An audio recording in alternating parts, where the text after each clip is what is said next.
The very first thing you need to acknowledge when you're dealing with somebody, are they competitive with you? They're using the word I love you and they're telling you how much you mean to them and you're this and you're that. But you find that they do things that show that they're competing with you. Red flag. Okay? Someone who's competing with you isn't somebody who loves you. There's no competition.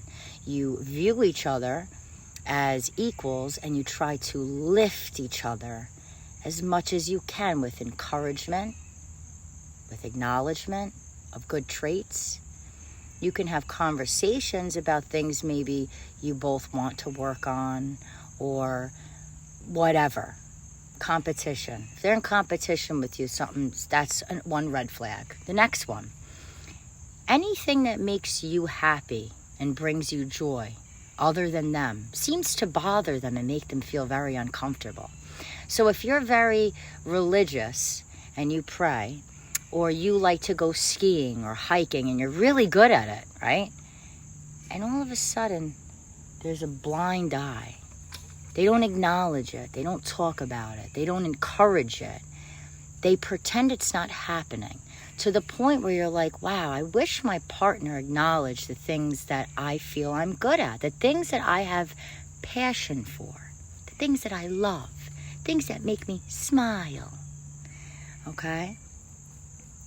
Red flag. Because that's devaluing you. That's making you feel less than. That's making you feel mocked almost. Not important. Mocking. That's actually another one. Making fun of the things that you love. Mocking you. Okay? Making fun of the things that you love and that you're good at. Mocking. Another red flag. No compliments. You look beautiful. I love the way you dyed your hair. You look gorgeous. You know, I really love that outfit on you. You know, hon, you look really handsome today. You know, I love that you got a haircut. You know, your workouts are really, you're looking really good. They don't want to compliment you. Even if you tell them exactly what you would like to hear, they will not do it. And if they get to a point where they do it occasionally, trust me, they are doing something to make up for that behind your back. Something that you would not be okay with. Something that would not condone your confidence and you feeling beautiful. Okay? The next thing. Sly comments. Nasty sly comments in a joking manner. So let's give a few examples of nasty, rude comments done in a joking manner. But they really are doing it to nail you, to hurt you, because they are raging in envy and jealous towards you. Okay? So let's do an example. How's that art project you're working on that we know you'll never finish? How's that podcast going that nobody listens to? I was surprised that you had her as your friend on Instagram because you barely have any friends on there. It could be like a little idea, right? Stupid, something dumb, like, I found a way to sneak alcohol into the club so I don't have to pay $30 for a drink. And you turn around and go, wow, you must be proud. Biggest accomplishment of your life. These are things I would never, ever say to someone I love. Okay? I wouldn't dare. I would never be okay with that person I have to look at every day in the mirror. That is not love. That is not praise. That is not encouragement. That is something the devil does. Okay? That's an evil, nasty disgusting thing. You should be ashamed of yourself. And you will be. You will. Question asking. Ooh, spooky. This makes the Diablo frantic inside. They will make, you could ask them what they ate for lunch, and they will be, it'll be like a tornado just went through their world. Red flag. You will get trained that you are not able to ask these Diablos questions. Okay? Because a question needs an answer. But their answers are imaginary. They're a mirage. So when you ask the question, they get frantic because you didn't give them enough time to come up with the illusion, with the lie. Okay? So question asking.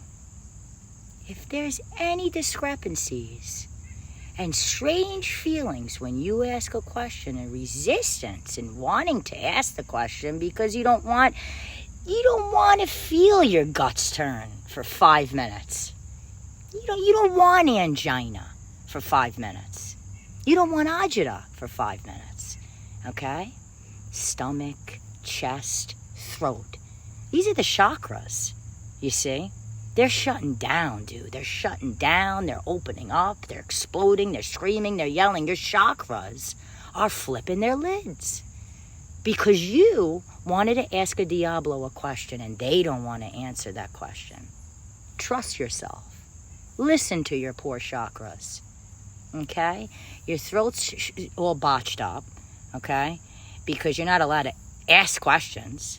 Okay? Got chest pains because your heart's closing. Your heart's closing because it knows that you're not dealing with somebody who knows love.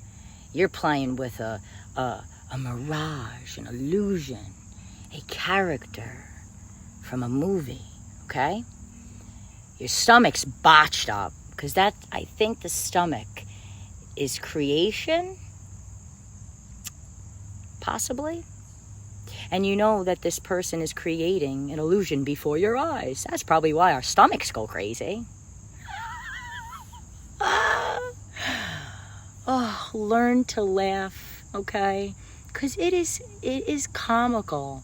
And when you keep fighting and you believe in yourself, you just start laughing about this stuff. It's crazy. It's insane. But at least we know that we're constantly at a play. We're constantly distinguish between real ones and fake ones. Leave that devil. And you know why that devil needs to be dumped and left? Because you are going to make them feel for all eternity the way they made you feel for all these precious days of your life that you have spent knowing them. They have made you stronger. They have made things more comical to you. They've made you appreciate life more. They have made you love yourself 10 times more, knowing that they needed you to feed their confidence. Wow. Wow. You're a weakling. Be strong. You leave these people. And, I don't know if these people feel love. I'm not sure. But what they're going to feel is humiliation, embarrassment. They're going to feel weak. They're going to feel like they lost the game that they played, and they're very competitive, and their self-esteem is so bad. So the best thing you could do for them is leave them and let them feel all those feelings that they were trying to make you feel. Okay? That's what they were trying to do. So do they have a broken heart? No. They have a crushed disguise. Their heart is a disguise. Good people have hearts. Evil people have disguises. And they'll be ashamed of their disguise because it was disrobed. It is weak. It was caught. It was shredded up in their face. Haha, I win.